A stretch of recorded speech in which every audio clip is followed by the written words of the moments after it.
यदि आप इस वीडियो को देख रहे हैं तो मुझे पता है आप अपने जीवन का स्तर बदलने की राह पर हैं। यदि आपको 1% का भी विश्वास हो कि आपका अवचेतन मन आपका जीवन बदल सकता है तो उस 1% विश्वास को आस्था रूपी भोजन खिलाकर बड़ा कीजिए। मैं दावे से कह सकता हूँ कि आपका जो भी लक्ष्य है आप उसे पाने में जल्दी ही सफल हो जाएंगे। हम जिस ईश्वर की संतान हैं उसकी सारी शक्तियाँ हमारे अंदर हैं, हमारे अवचेतन मन के रूप में। बस हम सुषुप्तावस्था में हैं और अपनी शक्तियों से अनजान हैं। एरिक वैन मायर कैसे माउंट एवरेस्ट पर चढ़ गए जबकि वो अंधे हैं? उत्तर है अपने अवचेतन मन की शक्ति का प्रयोग करके। एक बच्चा न जाने कैसे एक खड़ी ट्रक के पहिए के नीचे आ गया। उसकी माँ ने मदद के लिए बहुत आवाज़ दी लेकिन उसके आसपास कोई नहीं था। उस साधारण औरत ने अकेले ही ट्रक को उठा लिया और अपने बच्चे को बाहर निकाल लिया। कैसे? उसे बस इतना पता था कि उसका बच्चा उसे जीवित चाहिए।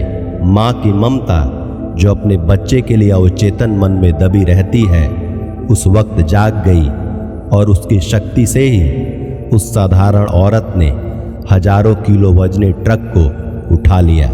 आपका मस्तिष्क आपकी सबसे कीमती संपत्ति है। यह हमेशा आपके साथ रहती है लेकिन इसकी सबसे अद्भुत शक्तियाँ आपको तभी मिल पाएंगी जब आप इसका उपयोग करना सीख लेंगे। आपके मस्तिष्क के 2 भाग हैं, चेतन मस्तिष्क कॉन्शियस माइंड और अवचेतन मस्तिष्क सब कॉन्शियस माइंड। आप अपने चेतन मन से विचार करते हैं। आपके आदतन विचार आपके अवचेतन मन में उतर जाते हैं जो कि आपके विचारों के अनुरूप परिस्थितियां बनाते हैं। अवचेतन मन भावनाओं का स्थान होता है। यह रचनात्मकता, ज्ञान और आनंद का शाश्वत और अनंत स्रोत है। यह परम शक्तिशाली, शाश्वत और दैवीय अंश है जो कि हमारे अंदर ईश्वरीय उपस्थिति का प्रमाण है। यह आपके अंदर बेशकीमती खजाना है जो कि अनंत संभावनाओं को अपने अंदर समेटे हुए है। चूंकि यह दैवीय है इसके लिए कुछ भी असंभव नहीं है। अगर यह दैवीय नहीं होता तो कभी भी एक अंधा आदमी माउंट एवरेस्ट पर नहीं चढ़ पाता। कभी भी एक आम औरत हजारों किलो वजनी ट्रक नहीं उठा पाती। आपके मस्तिष्क की 90% गतिविधियां अवचेतन होती हैं जिनका आपको आभास तक नहीं होता। सिर्फ 10% गतिविधियां ही चेतन होती हैं जिसको आप महसूस कर पाते हैं। चेतन मन यथार्थवादी होता है क्योंकि यह बाहरी दुनिया के प्रति जागरूक रहता है। यह आपके परिवेश से संपर्क का मार्गदर्शक और निर्देशक है। इसके अवलोकन का साधन इंद्रियां हैं जबकि आपका अवचेतन मन कल्पनावादी होता है। यह माहौल के प्रति जागरूक तो रहता है लेकिन इंद्रियों के माध्यम से नहीं। आपका अवचेतन मन अंतर्ज्ञान से महसूस करता है। यह अतीन्द्रिय क्षमता है।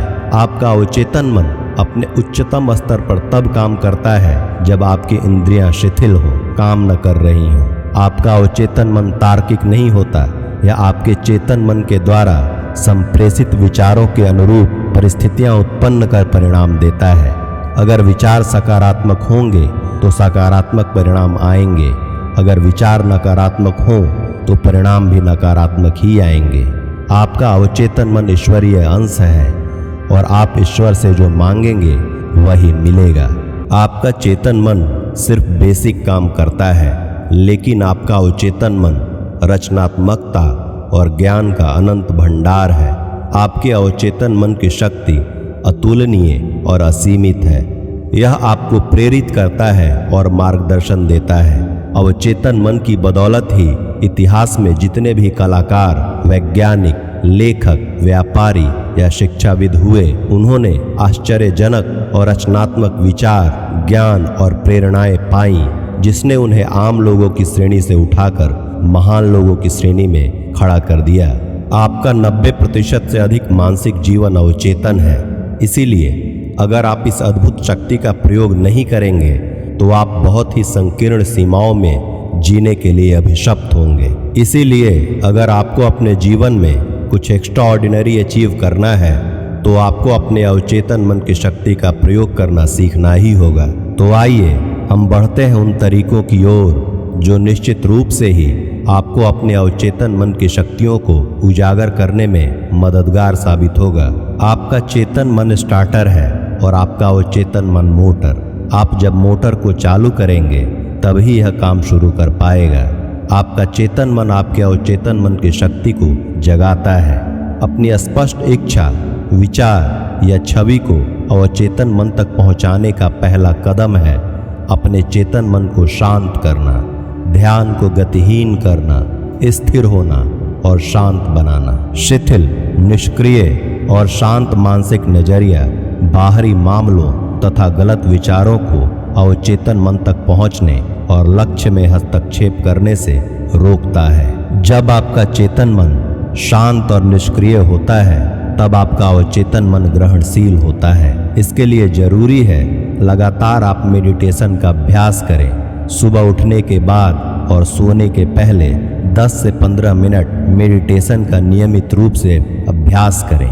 यह आपके चेतन मन को शांत करेगा और फिर आप अपनी इच्छाओं अथवा विचारों को अपने अवचेतन मस्तिष्क में निर्बाध रूप से भेज सकेंगे। अक्सर खतरे या मुसीबत, बीमारी या मौत के करीब आने पर आपातकालीन स्थितियों में प्रार्थनाएं मुंह से निकलती हैं। बेशक प्रार्थनाएं हमेशा मदद करती हैं, लेकिन प्रार्थना को जीवन का अखंड और सृजनात्मक हिस्सा बनाने के लिए हम मुसीबत का इंतजार क्यों करें। इसीलिए हम सभी को अपने आराध्य की कल्पना करके हर रोज प्रार्थना करनी चाहिए।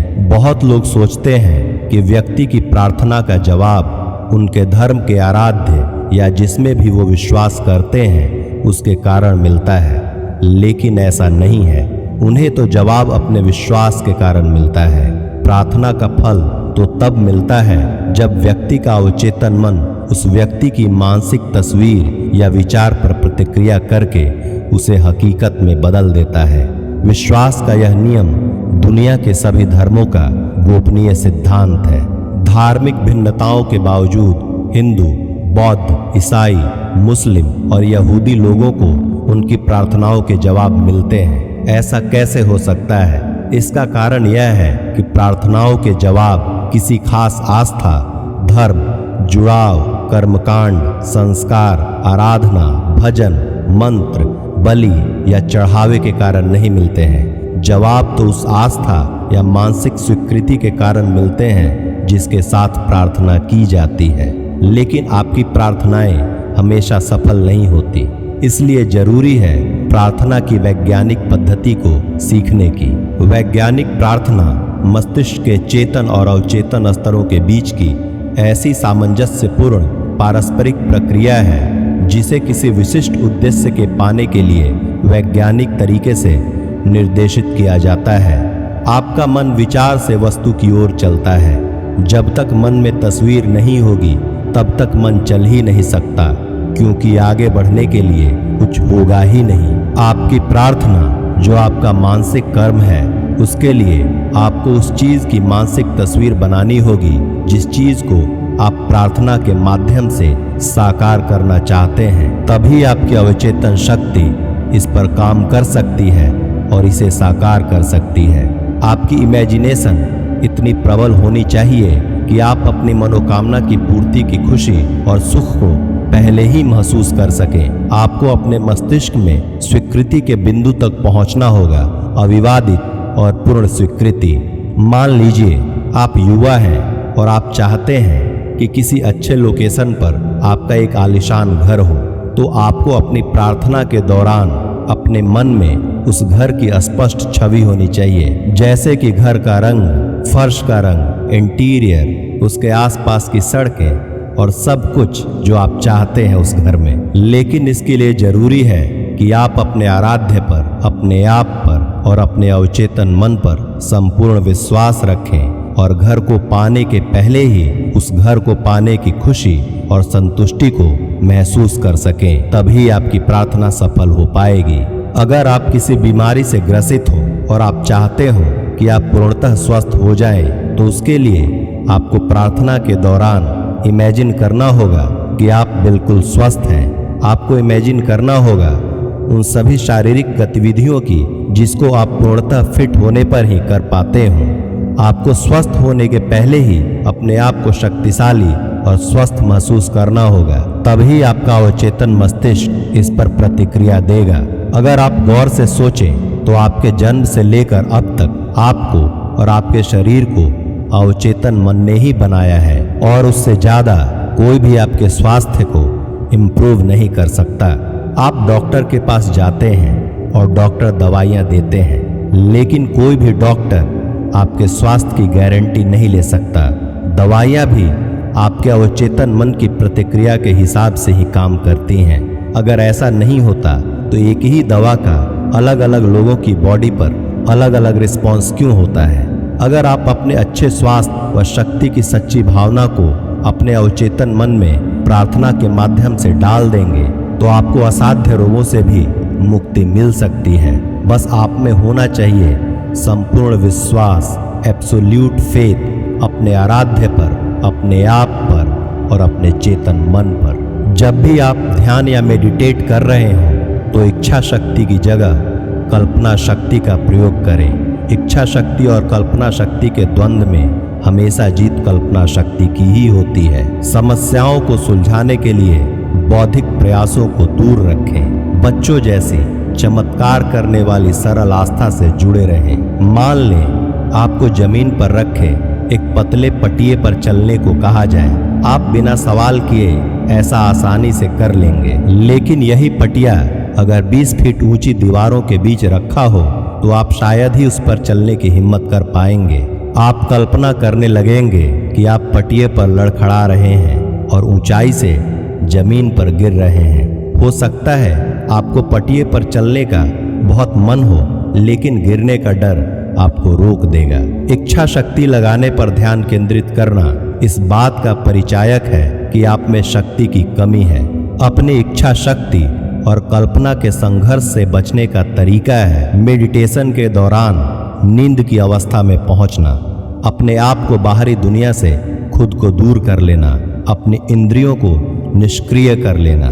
इस अवस्था में नकारात्मक विचार नहीं रहते जो आपकी प्रार्थना को नकारता है और आपके अवचेतन मन द्वारा उसकी स्वीकृति को रोकता है। जब आप मनोकामना पूरी होने की वास्तविक कल्पना करते हैं और उपलब्धि का रोमांच महसूस करते हैं तो आपका अवचेतन मन आपकी मनोकामना पूरी कर देता है। अगर आप इन प्रक्रियाओं और उपायों को अपने दैनिक जीवन में शामिल करेंगे तो आपके अवचेतन मन की शक्ति आपके शारीरिक घावों को भर देगी, डरे हुए मन को हौसला देगी, आपको गरीबी, असफलता, दुख, अभाव तथा कुंठा की सीमाओं से आजाद कर देगी। इसकी रचनात्मक शक्तियाँ, ज्ञान और आध्यात्मिकता का अनंत भंडार आपके अंदर ऐसी क्षमताएं और प्रेरणाएं प्रदान करेगा कि आप जीवन में जो भी ऑर्डिनरी या एक्स्ट्रा ऑर्डिनरी अचीव करना चाहते हैं वह अवश्य ही अचीव कर लेंगे। आप जो सोचेंगे वो पाएंगे।